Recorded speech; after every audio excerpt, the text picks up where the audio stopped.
വിധി എങ്ങനെ കാണുന്നു? പ്രതീക്ഷിച്ച പോലെ തന്നെയായിരുന്നു? വിധി പ്രതീക്ഷിച്ച തന്നെയായിരുന്നു. എന്നാ വെച്ചാൽ ഒരു തുടരന്വേഷണം വേണമെന്ന് പറഞ്ഞാൽ ഒരു പെറ്റീഷൻ കൊടുക്കുമ്പോൾ കോടതി എന്തായാലും അതിന് അനുകൂലമായിട്ട് വിധിക്കുമെന്ന് എനിക്ക് പ്രതീക്ഷ ഉണ്ടായിരുന്നു. എന്തായാലും വിധി സ്വാഗതാർഹമാണ്, സന്തോഷമുണ്ട്. പുതിയ കൊടുത്ത തെളിവുകളാണ് പ്രധാനപ്പെട്ട ഒരു അന്വേഷണത്തിൻ്റെ ഇതിലേക്ക്. തുടരന്വേഷണം അതിന് വേണ്ട ചില സൂചനകൾ ഞാൻ പ്രത്യേകം കൊടുത്തുകൊണ്ടാണ് വന്നിരിക്കുന്നത്. അതിനെക്കുറിച്ച് എന്തെങ്കിലും കമന്റ് ചെയ്യാൻ? അന്വേഷണ കാര്യങ്ങൾ നമുക്ക് പറയാൻ പറ്റില്ല. അന്വേഷണം അവർ CBIയുടെ SPDയിൽ ഞാൻ അത് രഹസ്യ ഫയലുകൾ കൊടുക്കാവുന്ന കോടതിയിൽ ഞങ്ങൾ വെച്ചിട്ടുണ്ട്. അപ്പോൾ പത്രക്കാർക്കോ ഒന്നും പെട്ടെന്ന് കിട്ടണമെന്നില്ല. കോടതിയിൽ ഞങ്ങൾ വെച്ചിരിക്കുന്നത് അതീവ രഹസ്യമായിട്ട് CBIയുടെ SPയെ തന്നെ ഏൽപ്പിക്കണം. അവർ നിർദ്ദേശിക്കുന്ന രീതിയിൽ തന്നെ ആയിരിക്കണം അന്വേഷണം. നമ്മളൊരു സംശയത്തിൻ്റെ നേരിൽ ഒരാളെ തെളിയുന്നവരെ നമ്മൾ ഉദ്ദേശിക്കുന്ന ആളെ തെളിയുന്നവരെ നമ്മൾ ആ രീതിയിൽ തന്നെ ചിന്തിക്കണം. അതുകൊണ്ട് അങ്ങനെ തന്നെയാണ് പറഞ്ഞിരിക്കുന്നത്. മാഡത്തിൻ്റെ മാത്രമേ കയ്യിലേ കൊടുക്കുകയുള്ളൂ, SPയുടെ കയ്യിൽ മാത്രമേ കൊടുക്കുകയുള്ളൂ. അവർ നിർദ്ദേശിക്കുന്ന രീതിയിൽ മാത്രമേ അന്വേഷണം നടക്കുകയുള്ളൂ. ഓരോ ദിവസമുള്ള വാർത്തകളൊന്നും അന്നേരം ചാനലിൽ വരണമെന്നില്ല. അങ്ങനെ ഞാൻ നിർബന്ധം പറഞ്ഞിട്ടുണ്ടായിരുന്നു. വീഴ്ചയായിട്ട് തോന്നുന്നില്ല. അത് എല്ലാവരെയും ചോദ്യം ചെയ്തങ്ങ് പോകും.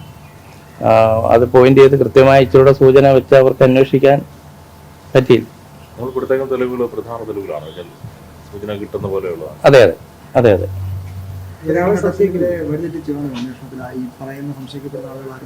തീർച്ചയായിട്ടും വഴിതെറ്റിക്കാൻ ഒത്തിരി ആൾക്കാരുണ്ടല്ലോ. ഇപ്പോഴും നമുക്ക് ഉപമക്കത്തുകൾ എല്ലാ ദിവസവും ഇവിടെ പോഷണം കൊണ്ട് തരുന്നുണ്ട്. അപ്പൊ അതിൽ ഇപ്പൊ ഈ മുക്കൂട്ട് പറയണ്ട, നിങ്ങളിപ്പോ വന്ന അരുവി അവിടുന്ന് ഒരാൾ ഈയിടെ കത്തിട്ടു, അവിടെ നിന്ന് ഇവിടെ ഇങ്ങനെയൊക്കെ പറയുമ്പോൾ ആ വഴിയിലേക്ക് പോലീസ് പോകും. മുൻപ് അന്വേഷിച്ച അതേ സംഘം തന്നെ അന്വേഷിച്ചാൽ നമ്മൾ പ്രതീക്ഷിക്കുന്ന ഒരു റിസൾട്ട് അവർക്ക് ഞാനിവിടെ കൂടിയായിരിക്കുമല്ലോ. അപ്പം എൻ്റെ സൂചന വെച്ച് ഞാൻ അവരുമായിട്ട് സംസാരിച്ച അവർക്ക് വേണ്ട സപ്പോർട്ടുകൾ എന്നെ കൊണ്ട് പറ്റുന്നത് ഞാൻ ചെയ്തു കൊടുക്കും. അപ്പോൾ തീർച്ചയായിട്ടും അത് ഫലം കണ്ടെത്തുമെന്നാണ് എൻ്റെ വിചാരം. ഈ തെറ്റിദ്ധാരണയൊക്കെ പരത്തിയ വഴികളിലൂടെയാണോ നമ്മളുടെ അന്വേഷണം പോയത്? ഇങ്ങനെ നമ്മൾ സ്വന്തമായിട്ട് പോയ വഴി എന്ന് പറയുമ്പോൾ ഏകദേശം തെറ്റിദ്ധാരണ പലരും വഴി തെറ്റിക്കാൻ ശ്രമിച്ചെങ്കിൽ പോലും നമുക്ക് നമ്മുടെ ആവശ്യം എന്ന് പറയുന്നത് നമ്മുടെ കൊച്ചിനെ കുറിച്ച് എല്ലാം ഇപ്പൊ തന്നെ കേരളം മൊത്തം ഒറ്റുനോക്കുന്ന, മലയാളി സമൂഹം മൊത്തം ഒറ്റുനോക്കുന്ന ഒരു സംഭവമാണ് ജസ്റ്റിനയുടെ മിസ്സിംഗ് കേസ്.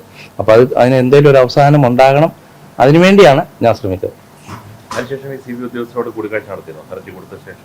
കണ്ടിരുന്നു, കോടതിയിൽ വെച്ച് എല്ലാ പ്രാവശ്യവും കാണുന്നു. കുറച്ച് ഗ്രൂപ്പിനെയാണോ എങ്ങനെയാണ് നമ്മളൊരു സംശയം കൊടുത്ത ഒരാളിലേക്കാണോ? കുറച്ച് ഏതാണ് 1-2 വ്യക്തികളില്ല, ഗ്രൂപ്പല്ല.